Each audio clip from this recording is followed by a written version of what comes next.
Jumbo, everybody. Are we ready, John? Okay.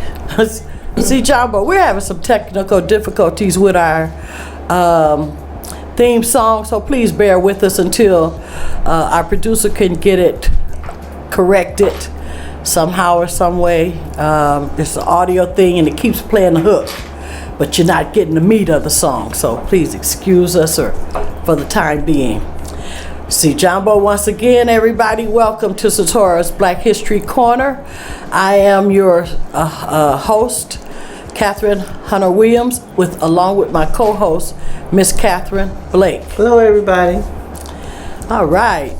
We're going to move forward with this program today because I have another program I got to do at about 4:15, so I'm on the move. Amen. Yeah, and I know we can knock this on out and Yes, be we done can. with it. Today, Miss B is we're not gonna, first off, I will finish our story about Gabriel Prosser on our next program.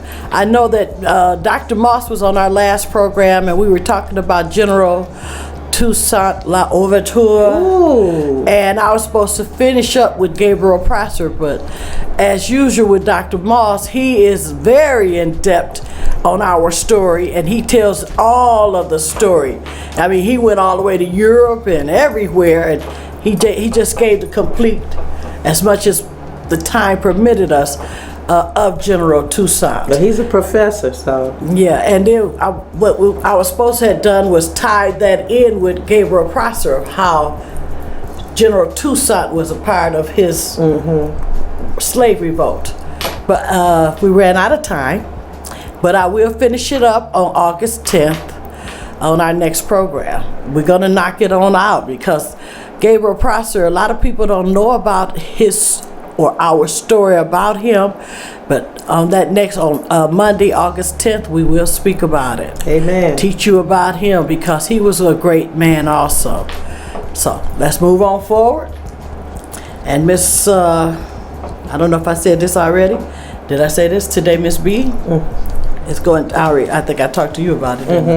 Okay, today Miss B is going to teach our story about an essay research and written by Linsey Jackson, a young woman who doesn't seem to know what her identity is regarding if she's African American or Black American, etc., etc., and etc. Okay, Miss B. And it's not just her. That's something that's going on with a lot of our people. But I'm going to read part of her essay, and we're going to comment on it as we go through it. It's called Being Black. It says, America is a country of many races, cultures, and ethnicities. Hold on for a minute. John, can anybody call in yet or not? They no, that's one of the issues. The audio, yeah. Okay. With the exception of Native Americans, all the current inhabitants of America immigrates from other countries. Robert Blarner, an associate professor of sociology at the University of California at Berkeley, explains how the experience of the European immigrant groups was turned into a model for how all ethnic groups assimilated into American culture. Typically, after one generation of immigrants came to America, the next generation began to combine old country ways and American ways to create a fragmented and conflicted version of the traditional culture that still provides a sense of community. As time went on, the cultural declined, the traditional culture declined and became more influenced and intermingled with American values. Okay, the traditional culture, was that European culture or it declined? Really? Because the next generation, they want to do their own thing. Okay. And they would mix it in a little bit and make up their own. But they still doing it anyway. Yeah, still doing that. They still doing Europe has a large influence on Americans. White Americans. Well, this country is called a melting pot, right? Yeah, right. Yeah. Yeah. The different immigrants and generations that came after assimilated into America by adapting and changing their culture and accepting new American ways of life. You know, and that is really funny to me because what does it mean, American ways of life? Everybody was different except for the Native Americans. They were the ones they didn't adopt their ways of life. The Native Americans didn't. No, the immigrants as they came to America did not adapt. Oh, those immigrants. Yeah. Are you talking about Italians and other immigrants that came on their own to America? You're right. They kept their culture and their traditions and their heritages and everything. Okay. So when they say they adopted the new American way of life, see, that was confusing to me because the Native Americans were the Americans. So if you're from another... They wasn't actually Americans, they was the native. They was the natives that were here. They were here already. So if someone else is coming here and they say they adopted new American ways, what was that? The new American ways was when the founding fathers founded this country.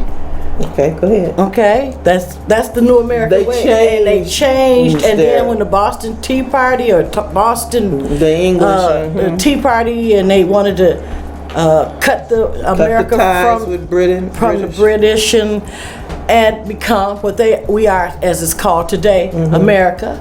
Then you can go further with the United States of America because it used to not be. Change that. So yeah, if they came here, they adopted. Like I like to do. I even though I'm born in this country, I celebrate two cultures. I celebrate American culture because this is my culture. I was born here, but I have an old African in me, and I celebrate the African. But you were not born in Africa. No, I said I was born in America, but I am a descendant. I said African. Okay. Okay, I have an old African in me. I'm a descendant of. Okay. The process of assimilation tends to contain two variables. Traditional culture and the American way of life. Immigrants go from having an extra national status to ethnic group assimilation.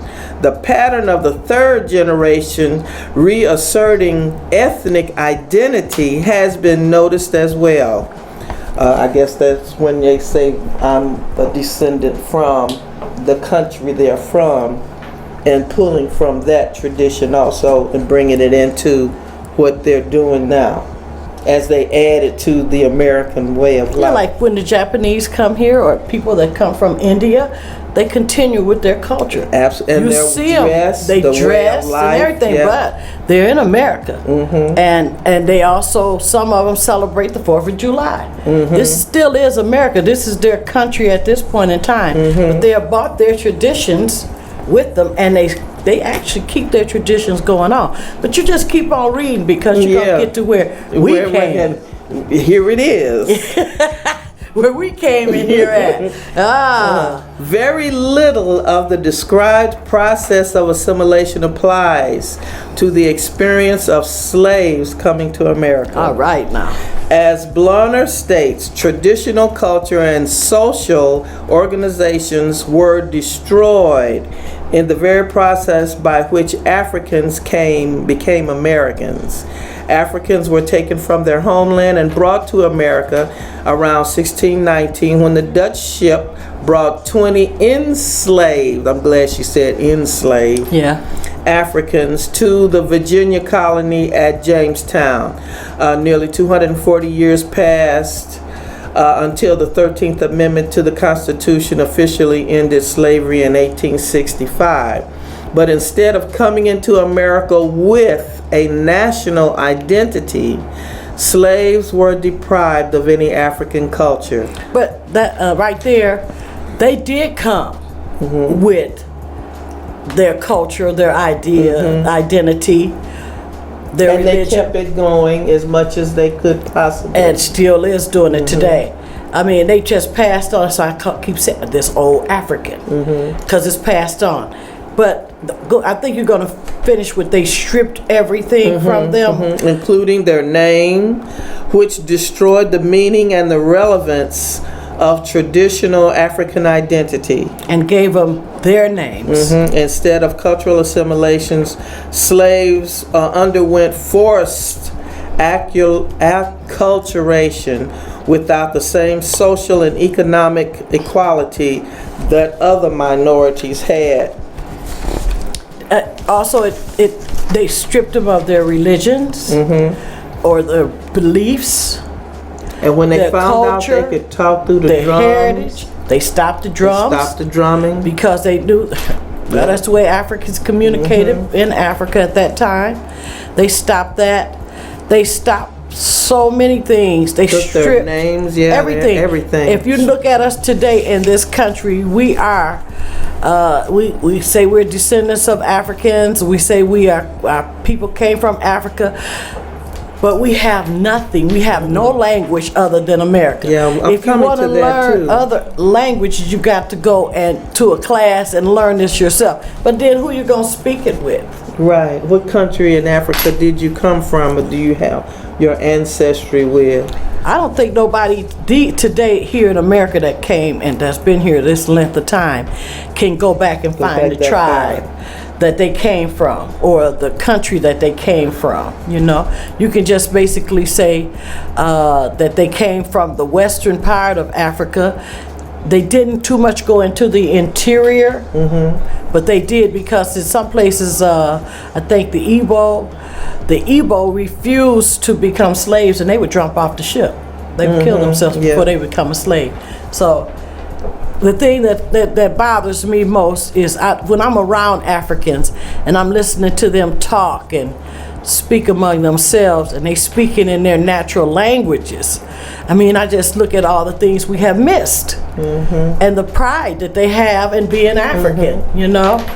There's a lot that we have been taken from. Because the other cultures, their grandparents speak their native tongue and the grandchildren understand it. And they require them to speak it. Speak the native tongue, but also learn the American tongue. So if you go into Latinos' homes, most of them, they speak two languages. I think Spanish is a beautiful language, but I like Italian too.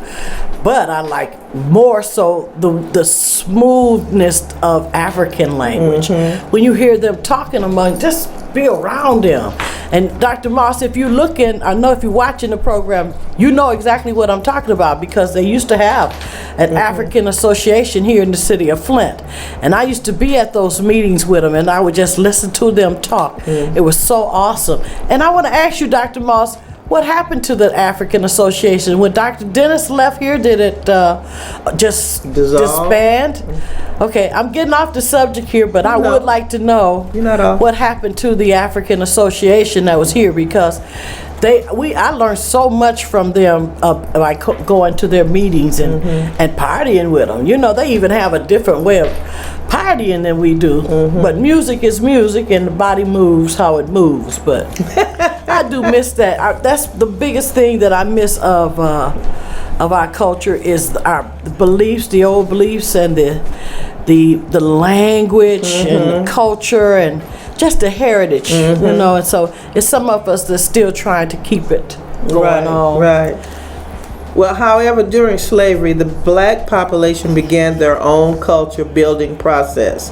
And this new race of people consisted of a mix of African descent, from which part of Africa would most likely be unknown due to the lack of paperwork, lack of history, a mix of European descent due to the frequent rape of African women by their masters or their Caucasian men, and a mix of Native American descents which took in Africans. Some of them were runaway slaves and some of them were marital partners that resulted in the population of mixed Native Americans and African ancestry. As this new mixed population began to create a culture of its own, and can you see that the Native American and the Africans trying to create a culture along with their European, mixing all three of that together. That's what we've been doing.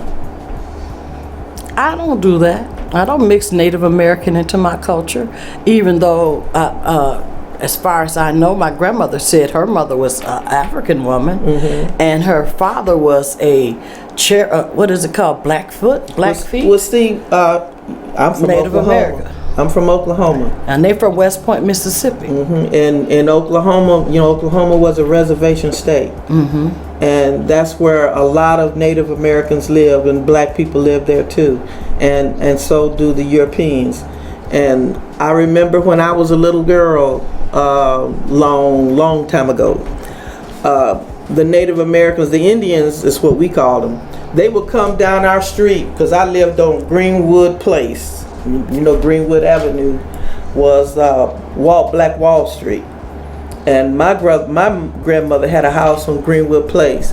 And the Indians would come down the streets, and they would be in their feathers and their garb and everything, and they would do their dance for the children, because we lived on a dead-end street. Well, they do that here at the University of Michigan. Here in Flint, they celebrate it every year, and they come out with their Native American garb, and they don't like to be called Indians. They prefer to be called Native American, if you're going to be called, or whatever. Well, they would always tell us, do not, they said, there will be people that will tell you that you're something that you're not. Do not forget who you are. Thank you. But who was I? I know who you are. I know who I am now, but I didn't know what they was talking about then. Because see, my grandmother... Oh, that's what. Oh, when you was a little girl. Yeah. Yeah, because now you know. Yeah, well, see, we have Indian, we have Irish, Native American, and black in our family. That's our family. And we are a very mixed race. Well, if my grandmother, my father's mother, had not told me about her past, because I caught her before she left here, I would sit down and just tell me, and she would tell me. I never would have knew that we had any Native American in us, and that I asked her another question too, because if you really know about the older people, say grandmothers, they were taught not to love themselves. They were taught to hate the African culture, to the features and all that. That's what's still being passed down to us today. Because when I would ask my grandmother about her grandmother being an African, tell me something about her. Didn't. Other than she was an ugly black woman, but that's what they were taught back in those times. Wow. They would always put down. There's so much in our story where they would put us down to the Africans were put down to the enslaved people, so they wouldn't have nothing to look up for themselves to say I'm a beautiful. Well, that brings up another part in here too, because it says that as we were emerging, more black people began to emerge from the African culture. They didn't want to be associated. Right, that's because the way they were taught. That's my grandmother, I learned that from her. It was the way we were taught, and they would tell us. She said they would tell them how ugly they were, and that made them ugly. Felt like they were ugly, and their futures was this. The features, were this, that.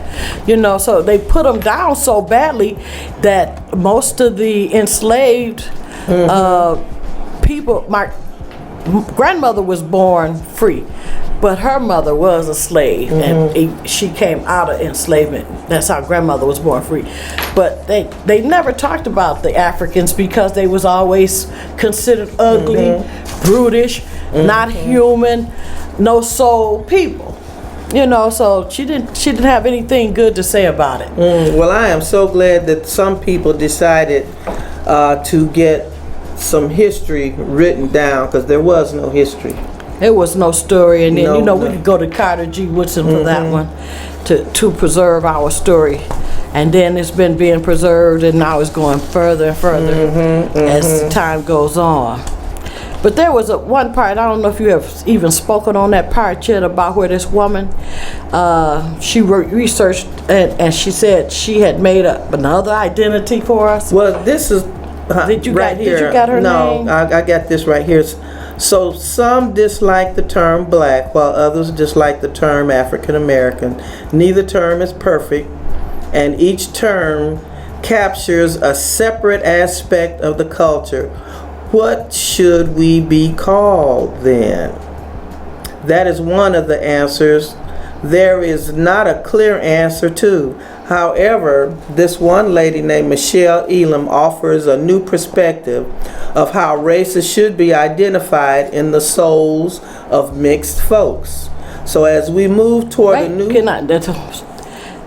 in the souls of mixed folks. I thought this is what she was calling the identity is the souls of mixed folks. Okay. Is that what I mean? A racial authenticity.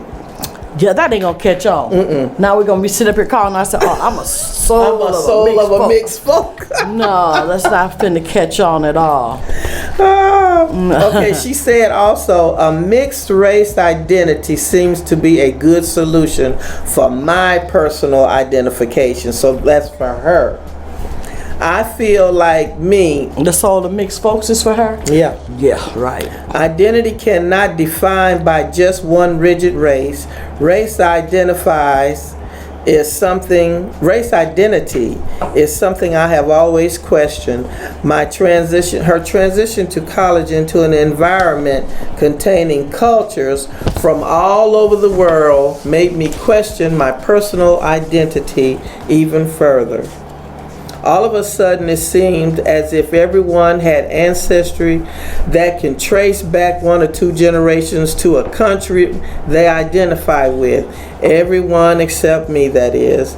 I have never been in contact with so many African people that can name where they are from. I felt a major lack of culture. However, with my research for this paper, I have come to the conclusion that I do not have a lack of culture. Saying I have a lack of culture would take away from the progress my ancestors made after slavery to gain equal rights, and it would take away from the unique music and food that is associated with blacks, and it would take away from all the amazing things descendants of slaves have done.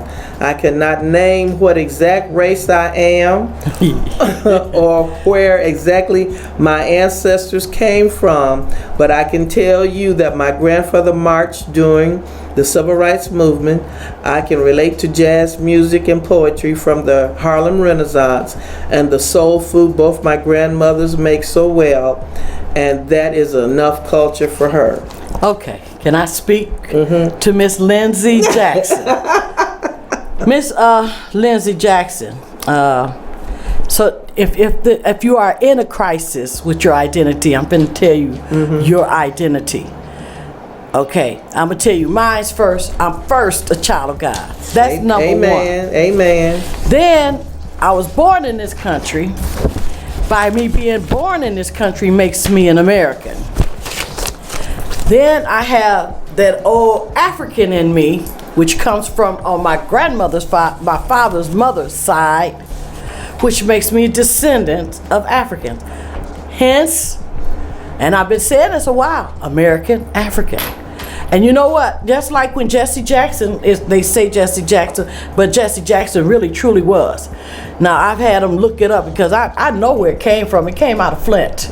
Because Jesse Jackson was, when he was running for president of the United States in 1984, I worked on his campaign. Go ahead on, girl. And he was coming here calling us Negro and Afro-Americans.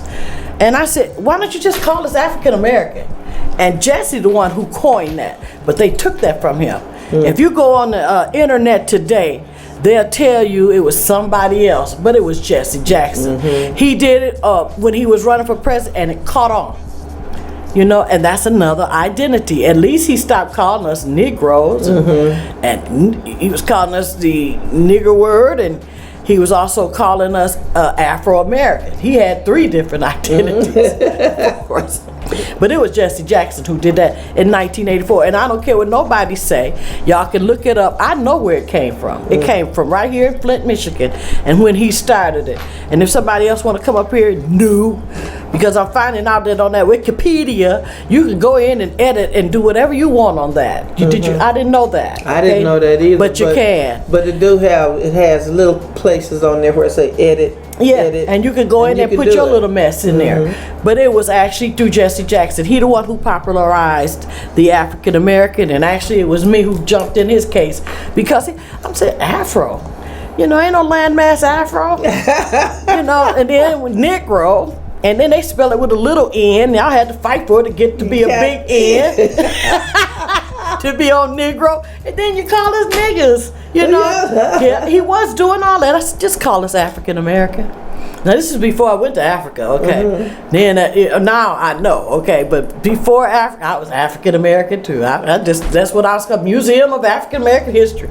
I mean, you know, that's what I knew, and I identified with it, okay? But had it backwards. I'm from this country. I was born in this country. We are dying in this country. People are being killed. Our people are being killed on a daily basis in this country, and it all stems from enslavement. We owned you once, and we're gonna still own you by controlling, because you know this little girl this woman, what was her name, Sandra Bland? Oh yeah, right. That was died a couple weeks ago. Yeah, right. Because she moved the police was behind her, and she moved to another lane and didn't turn on her signal. She got stopped. 3 days later, she dead. Well, you know what I do now? Every time I'm finna move to another lane, click. When I'm finna turn a corner, click. You know? Yeah. Yeah, that's what I'm doing. Is that not a control factor? And they keep showing it to you. We keep seeing these things happening daily, just about, and over and over and over again. Something that happened 2 years ago, bring it back up, and we see it again, over and over again. You are American, Miss Linsey. Miss Linsey Jackson, you are American. You were born in this country. Now, if you was born in Jamaica, that's another thing. That's Jamaican. Okay? If you notice, when Africans come from Africa and they come to this country, then they are called African Americans because they were born in Africa. That just tells you where you were born is who you are as part of your identity, and that is American descendant of African. And that is true too, because there was I really got confused when this Caucasian woman was calling herself an African American, and I said, what? She was born in Africa? She was born in South Africa. Thank you. Yeah, and she said. So come on, y'all, let's get rid of it. This identity mess is done. You're born in this country. Our people, our men and women, fight for this country. Okay, they fight and they die in this country. For this country, no. For, all over there, all over the place. Fighting the wars of this country and other countries, our people have died. This is our country too, Americans. This is our country too, and we fight. Our people have fought and died for this country, and I'm proud to say. I remember one time I hated America because of same thing they're doing today to our people. Not as much as it was when I was growing up. I seen more when I was growing up. We didn't have TV. It was word of mouth that went around, and we would find out what's happening to our people. Another lynching down here. There's a lynching over there. Girl, you know they cut that man's body up, and we heard it, so we knew about it. You know, it's a different day and time now. We're seeing it. The images on television now. Right. So it's happening all the time. But America is our country too, and we're gonna fight for our country. Our people are fighting and dying for it. Right now they got a new movement. They call this a new movement. George, Black Lives Matters movement. Oh yes. They had a convention, I think last week up in Cleveland, and got pepper sprayed when they came out. I said, you tell me, this America's ours though, and that's it. Bottom line, we ain't going nowhere. We ain't going nowhere. Sister Muhammad Janice Muhammad, she calls herself, and I'm pretty, she's a Muslim, and a few of them call themselves original. They are called originals. They call themselves what they want to call them. She was born in this country. She's American. Bottom line, you know, Farrakhan used to get us real tough with that. Y'all don't even know who y'all are. No, we didn't, but I did. I knew who I was. You know, and he could say, you could say this, you original, you this or whatever. I'm Islam, American, you whatever. But you was born in this country. You are an American. Get to that, because that you are an American. We ain't going nowhere. And they can try to, they ain't gonna kill us all off. They gonna try, they try it, but it's too many of us. It's not gonna happen. So that was just kind of in a joke. But they are killing our people left and right for little things, and it's all police brutality, sum it up. So, you know, just know this, Miss Linsey Jackson, one more time. Oh, and I'm gonna bring this up for our next show. I thought this was really something. I was watching this documentary the other day about who really knocked the Ku Klux Klan out of the box. It was the mafia. We did that. We did that? Or I did it in a newsletter, yeah. Oh, maybe you did that. It was the mafia. Yeah, it was the mafia. Yeah. Over whiskey and beer. Yeah, they did that prohibition, but that's a whole nother thing. Yeah. You can bring it up. So you can bring it, but you know. But as I want to just sum this up, this is my country too. And there has, like I said, always been an old African in me, and I celebrate both cultures. I love dressing Western. Yes. And I love dressing in my African clothing or garb. Okay? I love them both. I love my hair. And I enjoy them. I love my hair. It's natural under this scarf. Natural. I love my features. I love the skin I'm in, bottom line of it. And I felt like, you know, this information that Ms. B brought to us needs to be addressed, because a lot of our people are still having some problems with their identity. Yeah. And you just need to know that you're born in this country. If you're born in this country, you're American. Okay, first. Number one, and that's the bottom line of it. Souls of mixed folks. Wow. Yeah, that's not going to catch on. Okay. That's our story about identity crisis. Yeah. And I hope that we answered Miss Linsey Jackson, because you can't say food is your identity. You know. She was talking about soul food and, you know, okay, so now you know what your identity is, okay? I mean, I hope she gets the opportunity to watch this program or address it to her, send it to her in the email or something. Okay. Baby girl, of who you really are. Okay. Satora's Black History Corner internet program comes to you via satellite at allpointstv.com. You can watch our program every second and fourth Monday of the month, unless the day falls on a holiday. Our program starts at 3:30 p.m. Also, be sure to watch what's going on with political pundit Dr. George Moss every Monday at 2 p.m. I also would like to announce that Paige's Bookstore has closed its location in downtown Flint, but she's still selling her books, and she seemed to be very happy about it. She said that pressure is off. She's selling her books online on her Facebook page and at Amazon.com. All you got to do is type in Paige's Bookstore, all one word, and all the books she is selling are located there, along with other items, because she sells art, clothing, she sells a lot of different things. Miss Atkinson is also still available to do book fairs and literature programs if needed. Okay. I'd like to say asante, a Swahili word for thank you, for all those who have watched our program today. And if you have liked what you have seen and heard, please pass it on. Amen. To others. If you go to 10 people and tell them about us, and tell those 10 people to tell 10 people, and they'll tell 10 people, and so on and so on. Until next time, we did go over, because I'm going to have to zoom out of here. Until next time, my great and strong people, keep on keeping on with us. And Hotep, which means peace. Peace.